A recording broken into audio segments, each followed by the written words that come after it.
You've heard about a lot of different kinds of workouts, from circuit training to supersets. Let me break them down for you as quickly as possible. This will be part one of an ongoing series. For reference, I wrote a book a few years ago where I researched and summarized all the trendy workout methods that pretty much ever existed. But since then, a lot of new research has come out that has changed what we know about these things and possibly even invalidated some of those methods. It's time for an update, so that's what I'll start doing now. Call it a program audit. First up, we have drop sets.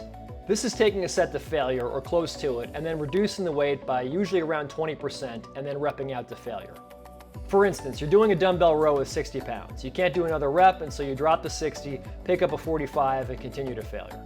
The goal is to keep the muscles working beyond where they would normally stop due to fatigue, and therefore increase the muscle building stimulus. There's a little research on this, and it's shown that drop sets seem to work about as well as regular sets, if the total amount of volume you perform is the same.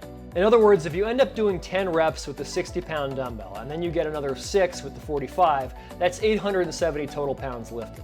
Now let's say instead of the drop set, you did 2 normal sets that totaled about the same amount of weight.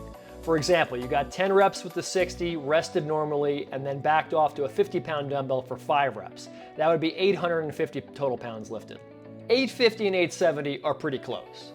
So both configurations, the drop set or the 2 regular sets, would probably have about the same effect on your overall muscle gains, assuming you went close to failure in both instances. There's nothing magical about the drop set making you work beyond failure. The key difference, however, is that the drop set is quicker to do, so it does save you time in the gym. Recent studies show that drop sets may actually get your workout done in half the normal amount of time. So if you're really in a rush, I would say experiment with drop sets. But I wouldn't do them as a mainstay. They're somewhat impractical on barbell and many dumbbell exercises unless you have a spotter or two who could strip the bar or hand you the weights, so machine exercises work best here.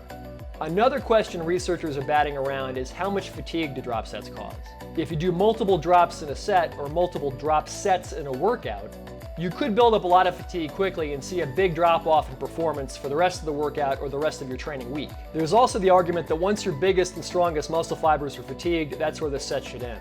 Any reps you get after that would likely be powered by smaller, more endurance-oriented muscle fibers that don't have much growth potential. Basically, we need more research on drop sets to know for sure what's going on. But it seems clear that they're not better than boring old straight sets, so stick with those most of the time.